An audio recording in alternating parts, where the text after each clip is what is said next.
Alright guys, welcome back to Rooted in Texas. I am your hostess with the mostest, Boyce, and my specialist partner that I love so much, Nina. Alright, so today's fun facts, or this month's fun facts. Last month we didn't get a chance to do it. Had a lot of family issues coming up and problems happening. But we're gonna try to get back on track. Are these fun facts about Texas, or are they about something else? If you'll let me finish. Oh, I'm sorry. I got rid of myself. These fun facts are military based. These are military based fun facts. I'm trying to do a little bit of everything. It's not very much of there's a lot of Texas fun facts, but I like to find stuff that's interesting to me. So since I was prior military and I live in Texas, I say this counts. Memorial Day just passed. Yes, the Memorial Day just passed. Yeah. All right, so fun fact number one. Okay, now, this might be a little controversial. I don't know if anybody knows this or not, but the swastika, before I get all canceled, just let me finish. The swastika wasn't always a symbol of Nazis. It wasn't. Okay, I actually, in 1933, the 45th Infantry Division, okay, they were more often known as Nazi affiliation. It's important to note that the swastika was formerly a widely used Native American symbol for good luck. It was also worn by the 45th Infantry, and on their left shoulders in recognition of the Native American in the division unit. The association with the German National Socialism requires its abandonment and then transferred into the Thunderbird.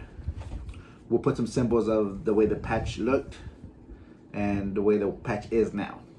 So yeah. So I'm looking at these symbols, and they actually it does look like the swastika. I'll show you pictures. Look at that. Like, it actually does look like the swastika symbol. But Boyce was I did more research. It's trying to school me up on this symbol. It was used for prosperity and health and wellness and taking care of them. It's more for earth, wind. It's all the elements combined into one to protection and health until the Nazis took it over. But that's kind of interesting how different symbols mean different things and facing different ways. I mean, it doesn't like scream out. It's crazy. But the Thunderbird looks pretty cool though. The Thunderbird patch, I wouldn't mind having a Thunderbird patch. I haven't gotten one of those. That'd be pretty cute. If anybody can get their hands on the Thunderbird. Also, fun fact number two, Veterans Day is held on a meaningful day. I don't know if anybody knows that, but it's held on a specific day. At first, it was called a Remembrance Day, or the end of World War I, occurred on the 11th month, on the 11th day, and the 11th hour of November 11, 1918. So 11/11/11. So that was pretty cool. Originally, it was known as Remembrance Day, but has changed in 1954 by President Eisenhower to Veterans Day instead. This is why we hold tributes for veterans on November 11th, Veterans Day. But as we know, not everyone gets the news. Some people drop the ball and forget to relay all the information. So naturally, the fighting didn't stop until nightfall. So November 11th, that's when they signed it, on the 11th hour, so 11 a.m. But of course, we're in fighting, and relay messages doesn't get to us till when the messenger gets there. Yeah.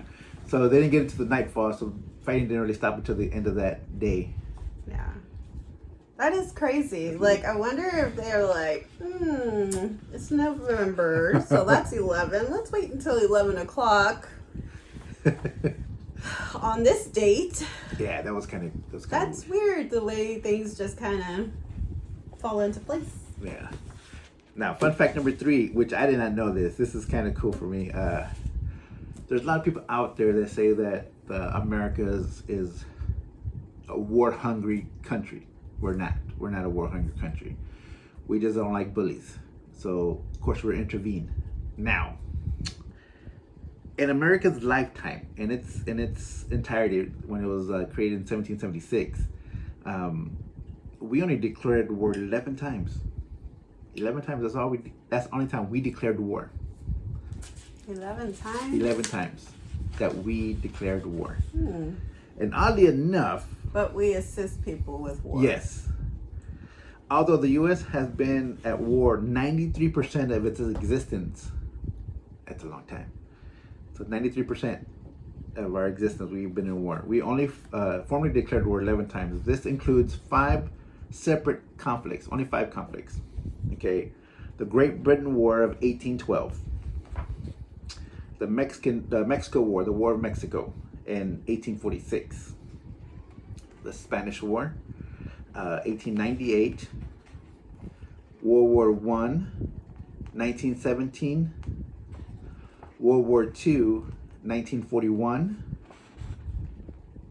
Yeah, 1941 and 1942. We got Japan, the World War II, Germany, World War II, Italy, World War II, Bulgaria, World War II, Hungary, World War II, and Romania.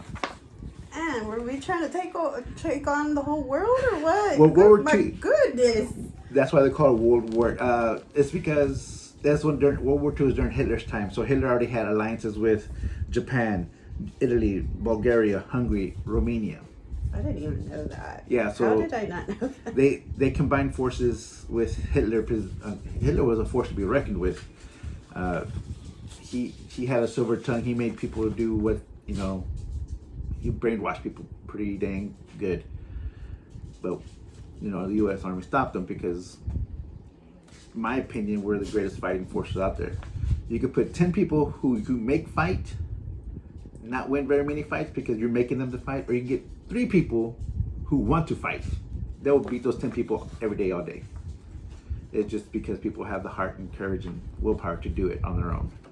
That's why we're voluntarily war efforts. We ask people to recruit. We don't demand people to recruit. Well, except for during the whole drafting. Yeah. But that was because that was necessary. Yeah. We needed, I guess you could say, the manpower in the bodies.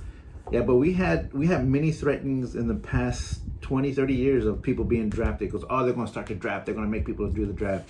No. Oddly enough, the only reason why we got the draft is because we asked for rights to begin with. Men didn't have the right to vote unless you had land or money. Okay. Only reason why common man was allowed to vote is because they made the draft happen. So if we had to be drafted for a war, then we had to have the right to vote who makes us go to war. That's how we got the right to vote. Ain't that pretty cool? That is very cool, and it goes to show you how far we've come since then.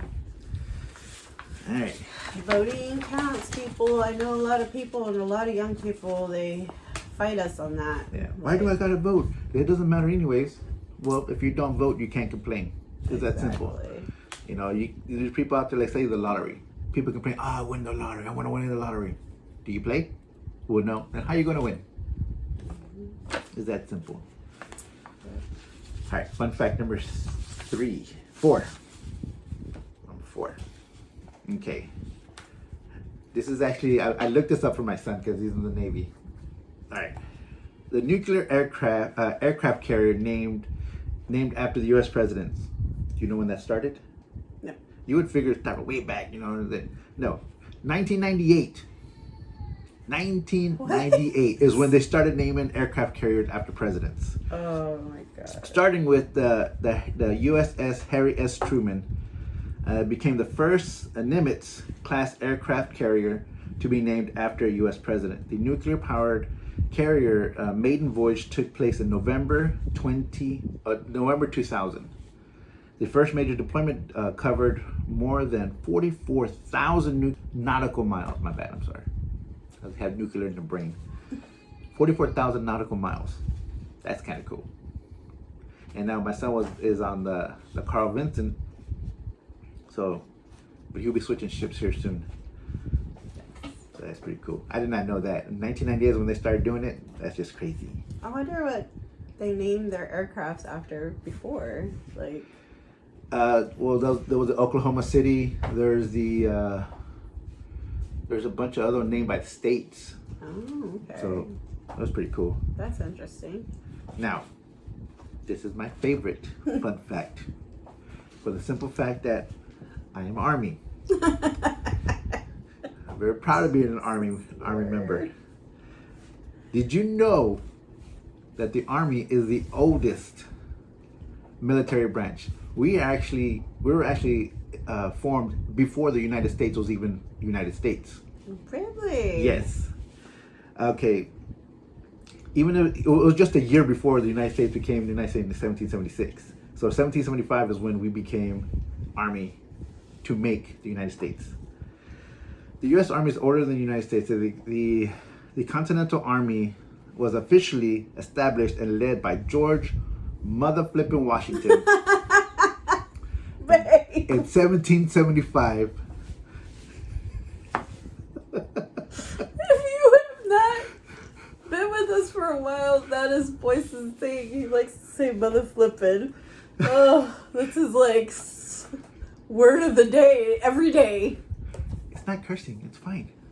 Okay, baby, proceed. I'm so sorry. George Washington in 1775 before he established the United States in 1776. Now, the Army's birthday when it was founded is June 14th, 1775. Okay. Then there's the Navy. The Navy was formed in October 13th, 1775, also before the United States. Then the Marines, November 10th, 1775. Now the Air Force. Always late to come to the party. The Air Force was established in September 18th, 1947. Wow. Yes. So we were... Only reason, okay, personally, the only reason why they had to get the Air Force is to combat World War II and when fighting Nazis. Because we had to get aerial superiority. We got to take over the air. At first, anybody who had control of the water, of the sea, had the most power. That's why our Navy became, the second to be out there. But then technology happened and advancements of everything. So there's more air than water. So they made airplanes. So then they made the Air Force. All right. Now here's a bonus fact. Okay. Bonus fact, because I like dogs. Dogs play a critical part of military operations. A lot of people know this, a lot of people don't. In every major conflict, dogs work side by side with the U.S. soldiers. But their work hasn't officially been recognized until World War II. During World War II, the Doberman Pinschers worked as scouts and messengers in the Pacific Theater. I didn't know they worked as messengers. I didn't even know that they used Doberman Pinschers. That's kind of cool. Today's military working dogs are a valued part of military operations. In fact, a fully trained bomb canine is worth $150,000. Wow. Fully trained bomb canine. So it detects the bombs, it smells it, it tells you where's it at, it knows how to evade it. Yes. That's a lot of training and man-hours to train that canine. Yeah, that's kind of cool. But that is amazing. I kind of wish that you had gotten into that. But I think you would have to be an MP, huh? No, not really an MP. You get just there's actually MOS for training animals and everything else. That would be kind of cool, right? Because Fort Campbell, when I was there, they had a section of the post for the training unit. Yeah, training the canine units, which was close to the 160th training compounds. Kind of, I don't know. I kind of feel like controversial about that because with dogs, I see them as pets, and I want to love up on them, and I want to pet them and tell them, "Oh, good boy," blah blah blah. But working dogs, like these kind of dogs, you kind of have to. You can't swaddle them. You can't protect them. You can't treat them like they're babies. You got to treat them like they're partners. you know, out all the time. all the I time. think that's kind of, I don't know. I don't think I could do that though.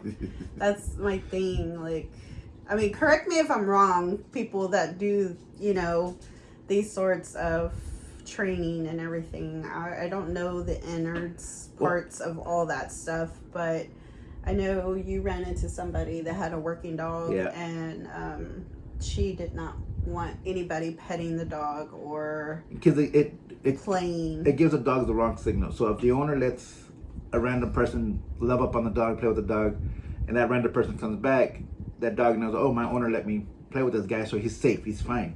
Then you do stupid stuff, and then the dog will get punished. And Yeah. that's why they try to keep a professional distance. But a lot of them, they get trained to where, you know, if they're in a high alert of awareness and they leave them outside for protection, they know that's their job to protect. If their owner's not there, they will stop whoever tried to come in, even if it's their, you know, best friend or whatever. So yeah. Well, these were pretty fun and educational. Like I said, my favorite one is number 5. Now I'm gonna have to change the title. Well, it's still Texas Fun Facts. I'm in Texas. I But they're joined. not based off of Texas. I'm based off of Texas, so ergo it's based off of Texas. Okay. And it's military, so it's fine. Texas is, I think, is the second largest state that Volunteer. volunteer for the military. Yeah. Probably because we're the second largest state in the United States. You know, and that's also something too that, oddly enough, a lot of the Texas, Population? no, the Texas markets and places where you shop or eat, they don't offer They don't. military discount, which I think is a shame, because I believe military personnel, including veterans, because there are places that are like, oh, well, we only do for active members. I came back alive. That should be enough. It should go towards veterans and active duty personnel. Those sort of discounts.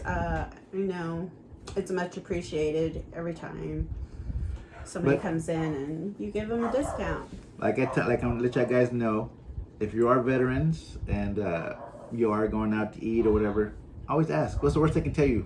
No? It's okay, fine. At least you know. Yep. We gotta go check on the dog. I know. He's being crazy. Alright guys, so we talk to you guys later. You have a good one. Thank you for joining us today. If you are new to our channel, please consider subscribing. And don't forget to hit the like button and give us a comment down below. And also, let me know which fun fact did you like the best. yes. Like I said, number 5 is mine. And don't forget to hit the bell notifications. That way you will get notified every time we have something new posted up. All right, guys, until next time, be blessed and be kind to one another. Bye. Bye.